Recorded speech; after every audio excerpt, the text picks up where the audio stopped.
The NBA draft is tonight, Thursday, and Chat Sports' coverage gets going at 6:30 p.m. Eastern Time. If you want every single pick, go subscribe. The link right there below, youtube.com/chatsportstv. Let's dive into the Dak Prescott injury update because, of course we're going to focus on that one. So we broke this down plenty in depth on Wednesday. We'll recap it here with camp going on right now as we sit here filming this live.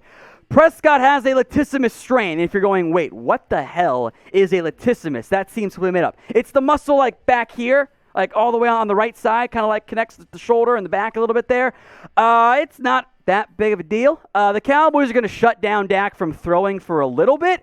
The Cowboys and Dak are not concerned right now, and frankly, I'm not concerned either. Here's what Dak Prescott said in a statement and then reiterated in a live TV interview. Quote, I felt some soreness when making certain throws today, and I really decided to not push things too far. Better to be cautious and smart about it. I don't see this as any kind of serious setback. We'll treat it on a daily basis, and I'll be fine.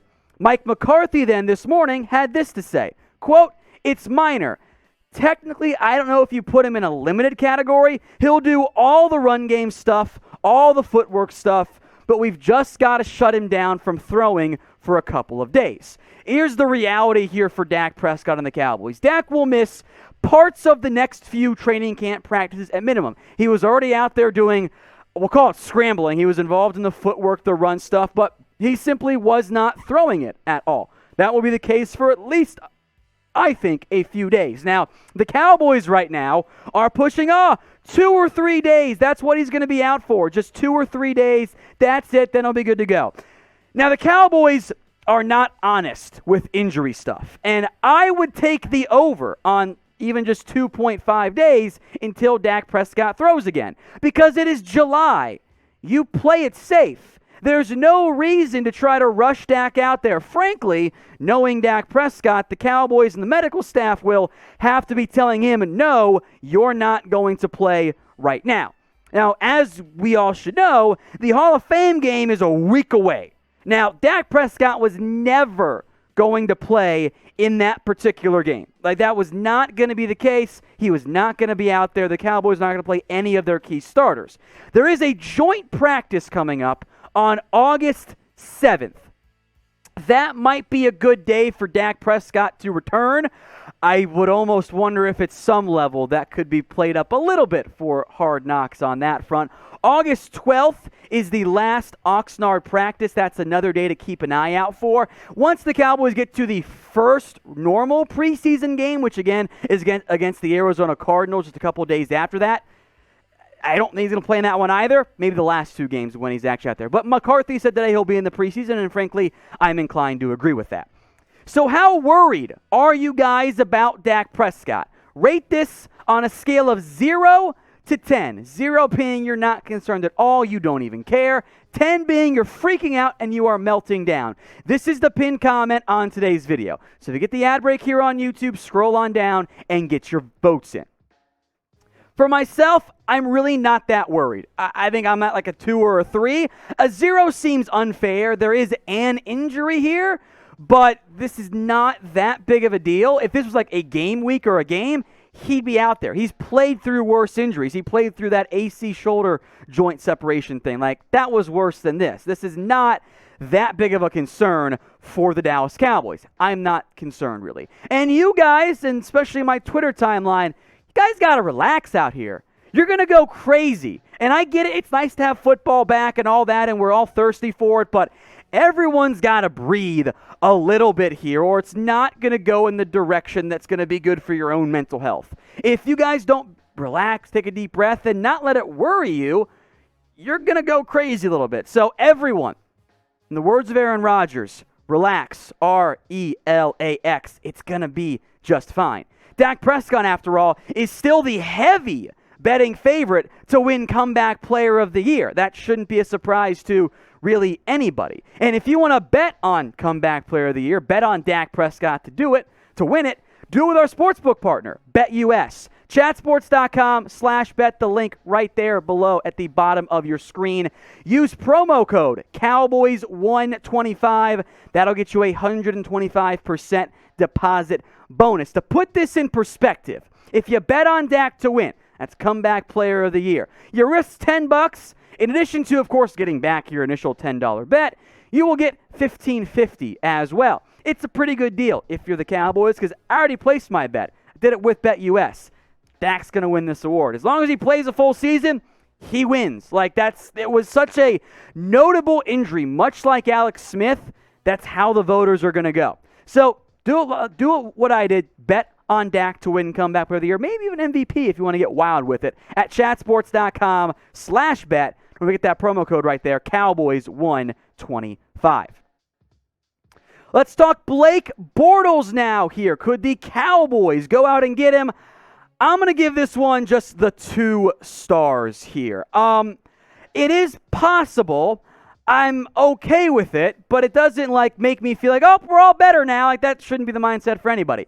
The Cowboys' backup quarterback room, as we sit right now, is not very good. And we'll go more in depth on that in a future video with camp overreactions, but that's not an overreaction. It's bad. And Bortles got cut, the boat did, by the Green Bay Packers because Aaron Rodgers is good to go. Yay, everything's happy there. Here's my concern, and this is true for an RG3, for whoever. If Dak Prescott, God forbid, goes down again, does Bortles really help you? I think he would help you over a Ben DiNucci, over a Cooper Rush, but over Garrett Gilbert, who right now is quarterback 2, it's kind of the same.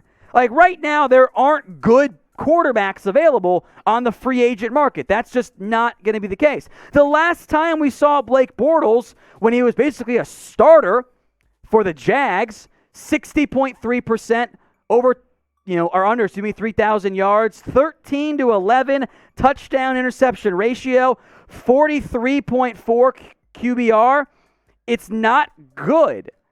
He's not a good football player. And Garrett Gilbert, I think, yes, he was in a better situation last year.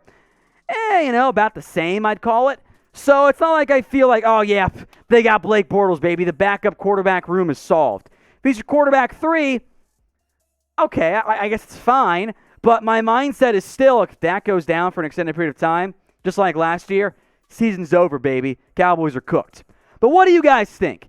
Do you want to sign Blake Bortles? Get your votes in for me. Type in A for yes or type in B for no. Get your votes in for me right now in the comments section.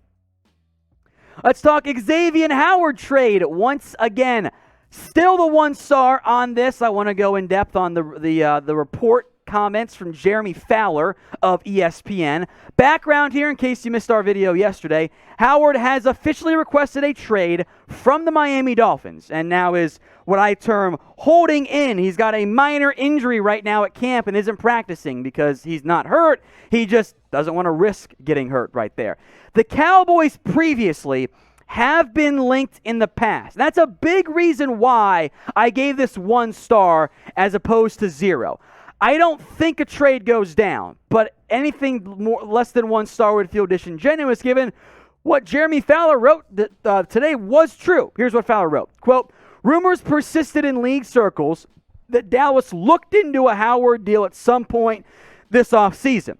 But aside from that, this is a Dallas move. All splash and it solves a big need. The Cowboys pass rush needs more production, and what better way to help them with a true shutdown corner to buy rushers time. Now, Fowler's right there. It's a good way to help the pass rush. Makes your secondary better, of course, as well. He's a big-time turnover takeaway machine, which is a big deal for Dallas. And they did have interest. They at least called way back when, before the draft. Then the Cowboys took 2 corners. The price back then was too high. Maybe that could change. Probably not, though, for the Cowboys. Now, that is a very short answer to a rather long, in-depth conversation, which I broke down in-depth yesterday, Wednesday, on the Dallas Cowboys Report. I know it all got kind of buried because Dak Prescott, thumbnail looks like this. If you want the answers to everything around the Xavien Howard trade and the rumors, which we'll talk more about here again in just a second, go check out this video. And if you're not already, make sure you're subscribed to us here at the Dallas Cowboys Report. Now, again, I have interest, as I mentioned yesterday, in getting Xavien Howard because look at these numbers. 10 interceptions, 1 interception, injured season, 7-4. That's incredible production. The dude's a playmaker all the way through. But for the Cowboys, it has less to do with Anthony Brown and more to do with Kelvin Joseph and Deshaun Wright. They have invested 2 top 100 picks into the secondary. That's a big deal for them. So because of that, I don't think the Cowboys go about that. I don't think they want to pay the cost involved in a trade and also involved in a new contract, which wouldn't be that big of an issue actually for Dallas, probably the least of the 3 issues. So I think in what I'm saying here, the odds of the Cowboys getting Xavien Howard, probably pretty low. I told you guys they were going to be linked. They're always linked to big-name players. That's marketing 101 for players trying to get dealt. But I don't think the odds are very high. And I want to hear from you guys, too. Percent chance the Cowboys trade for Xavien Howard. I think it's low. I won't rule it out. Maybe the Cowboys decide that Joseph and Wright aren't playing great in camp, which I don't think is really the case right now. Maybe they decide, hey, we got to look at this option. Maybe the cost for Howard is lower than what it was back around the draft. If those things happen, okay. But those are a lot of ifs involved. So I think it's pretty low. Let me know what you guys think in the comments section. I also wanted to discuss Amari Cooper and his potential issues in Dallas. I'm giving this 2 stars, and this hasn't really been mentioned that much, but comes from a very credible source, Charles Robinson over at Yahoo Sports here. He mentioned this a couple days ago on one of his podcasts in terms of the Cowboys and having some potential question marks around Amari Cooper. I'm giving it 2 stars here.